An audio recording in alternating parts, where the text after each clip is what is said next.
Dear students, today we are trying to discussing about a new chapter in the history, that is third unit, the impact of British rule in India. Very firstly, we try to discussing about these these points in this lesson. One is administrative and judicial system. Especially in this point, we try to discuss about civil service, judicial system, policy of police system, and military system. Secondly, land tax policies.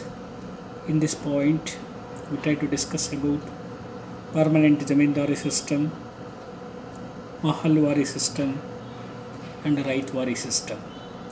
Third one is modern education. Especially in this point, we try to discussing about the implementation by the governor like Lord Macaulay and Woods Commission in the year of 1854. Then after, we try to discuss about acts during implemented by British during at the time of their rule in India, especially regulating act. Second one is Pitt's India Act, and third one is Charter Act. Now we detailedly study about these points. So in the British East India Company so fulfilled its commerce, its commercial needs. So in the beginning as a trade company, British needs their fulfilled their company administration. So in the beginning as a trade company. So when they are in India, the British observe a fractured political situation, fractured political landscape of India totally during their period in India. More than hundreds rulers or ruling dynasties are there in our country. Each rulers fought together, fight with each others. The East India Company or the British thought of exploiting the situation. Further, their political consolidation. So the British implemented divide and rule policy. So among the Indians. Then finally, and when they implemented divide and rule policy, slowly dominated all the rulers and subjected them in order to achieve domination in India. So they employed war and negotiation policy. So they implemented war and negotiation policy, so method in India. So after getting India under their control, so they employ various clever means by the British. Clever policies are introduced by the British. So British thought of so strengthened their hold over India. They thought of, however, they strengthened their hold over India. So totally, they wants to permanent administration or a permanent hold over India.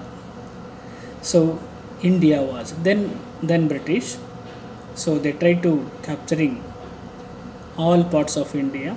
At that moment, India was divide of one nation concept.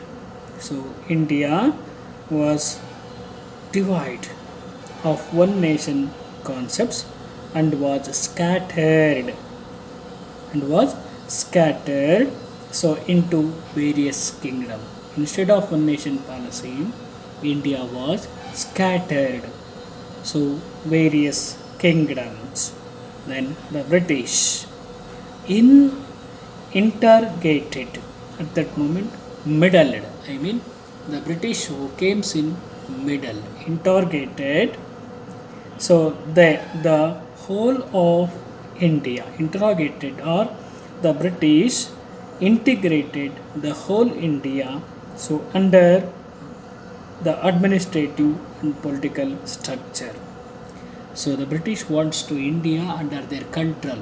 The whole political and administrative system is under the controlling of British. So they wants to bring so many reformation in the field of education and in the field of judiciary and in the field of landscape and trade so and agriculture. Not only these fields and also other various area of so activities were regulated and various laws and administrative system. Then finally, remember, this brought in a new structure to India. So while implementing all these measures, they never forgot their financial interest. They never forgot their financial interest. Then finally, the British East India Company so implemented various administrative so experiments in the trade or in order to achieve a new order in India. So then after, what are the implementations done by British in India?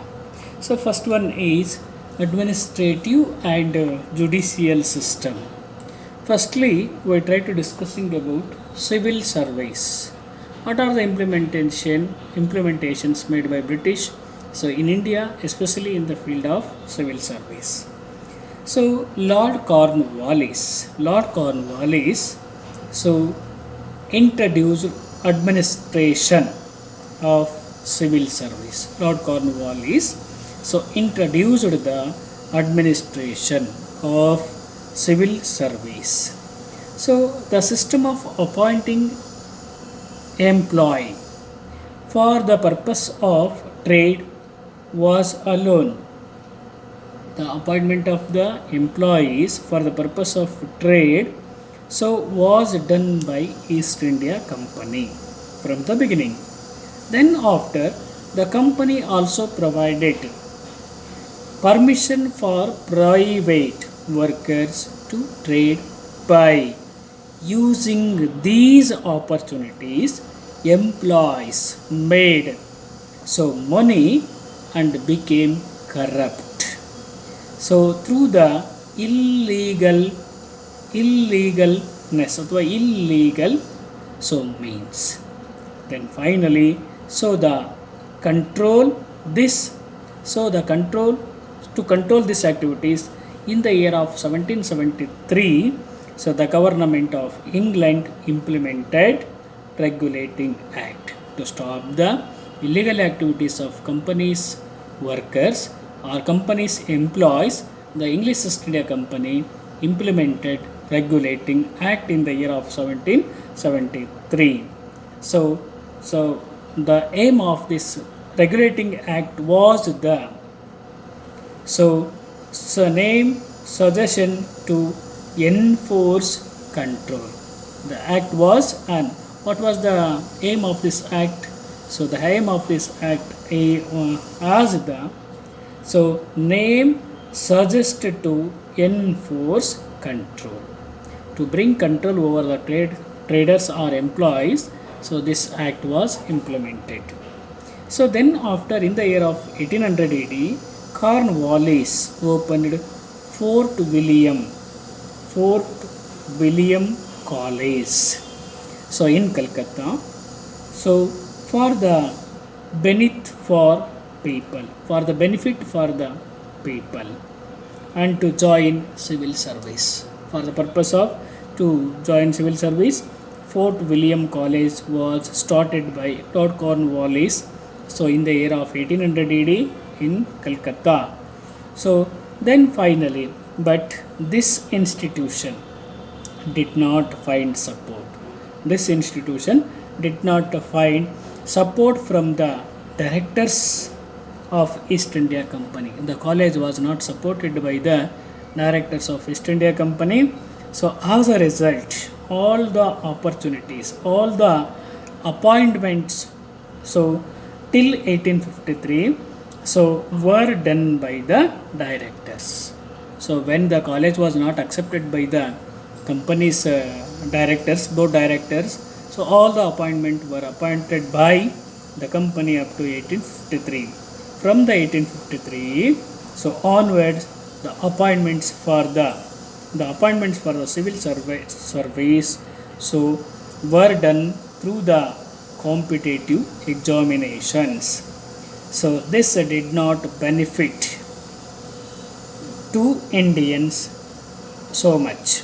Then the British continued the suspect the efficiency of the Indians. So Lord Cornwallis so argued all the natives of Hindustans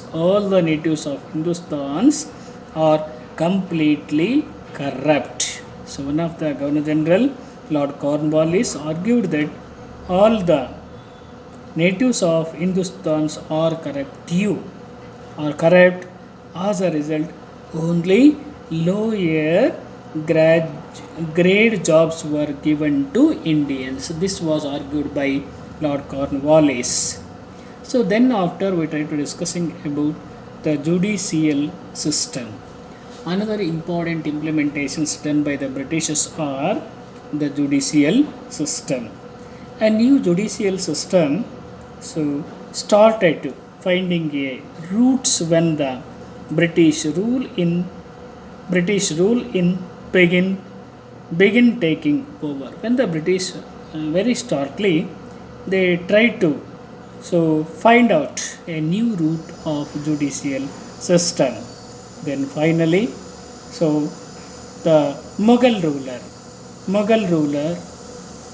So from the Mughal ruler, the British wants to try to root out a new system of judicial system in India from the Mughals rule. So one of the persons, after the Battle of Buxar, the Mughal Emperor Shah Alam handed over the Diwani rights. After the Buxar War, Mughal Emperor Shah Alam II so handed over the Diwani rights. The authority of the collect land taxes to the British. Diwani rights means the authority to collect the land taxes to British. Then this is also called, remember, so taxes to British with this dual administration.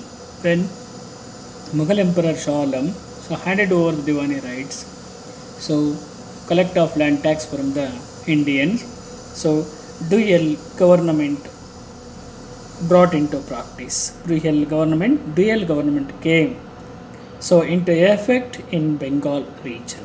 When Mughal Emperor Shah Alam given Diwani rights, once again in Bengal, dual government system came to effect. So in Bengal region, and this is also called a dual system of government. Under this, the authority to collect the land taxes, civil and judiciary were given to Indian officials. Then whereas the British so retained the authority of so managing the revenue collection. Then finally later on the British thought of bringing more centralized judicial system in India with the implementation of this system. The British overtook the authority of the Mughals and established their supremacy in India. This was attained by implementing a new judicial system in India. So according to that, the administrative plan, so devised by various Warren Hastings. The administrative system was devised by Warren Hastings, who took over the administration as a governor in the year of 1772.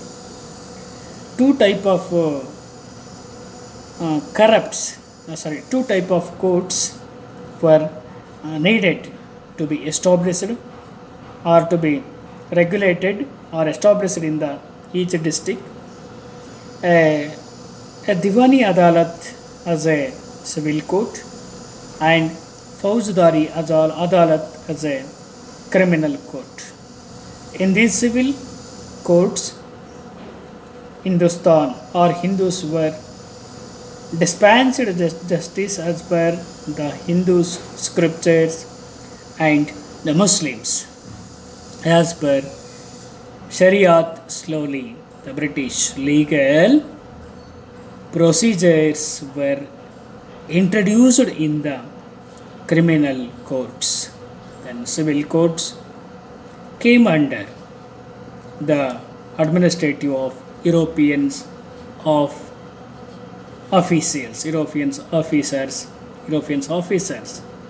though the criminals courts were under the control of the quadis. They were functioning under the supervision of European officers. So then after we try to discussing about political system. So in the police are the in charge of maintaining the internal and law and order. Totally, police took supremacy over superiors in the field of managing internal law and order situation. Lord Cornwallis implemented an efficient police system in India.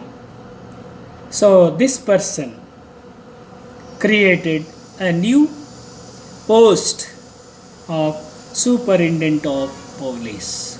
Superintendent of Police post was introduced by Lord Cornwallis, and he divided a district into many stations and put every station under a control of Kotwal.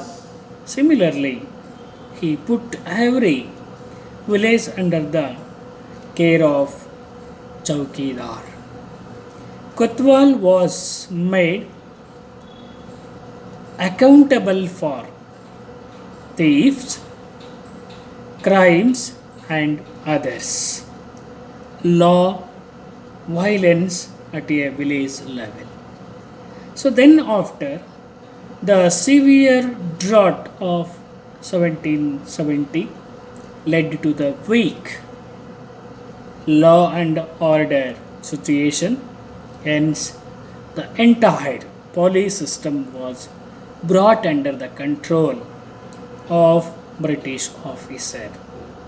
The system of appointing British magistrates started in the year of 1781. Then the police officers were under the power for the magistration. The political system underwent continuous change Then in the year of 1861, the Indian Police Act was implemented. This law is base of good law and order, then administration. But the Indians were not appointed for the post of officers. Qualified for the post for the police officer, in spite of all these situations or measures, the discrimination against the Indians did not end. Then another one is military system. Remember, the military was the base of administration. Military was the base of administration. During the British rule, the British appointed the Indians for the military and took the entire India under their control. With the help of the military, they protected the supremacy by addressing the challenges posed by the others. All the political challenges are so opposed by or so controlled by the police. Then finally, the officers were so again the Britishers. All the police officers were again the British. The Indians could reach the rank of Subedar. Subedar post is the last post to the Indians. Then finally, remember the highest post available to them. Subedar post is the highest post available to Indian military soldiers. Most of the Indian were so coolie soldiers. Most of the Indian soldiers are called as coolie soldiers. The British government accepted the recommendations of Peel Commission. Peel Commission in the year of 1857. So based on them, so the recommendation, based on the recommendation of Peel Commission, the military system was so rendering in our country. So that is the military administration given by the British. Then we goes to another important topic is land tax policies. Okay, let's we know about this point in the next class.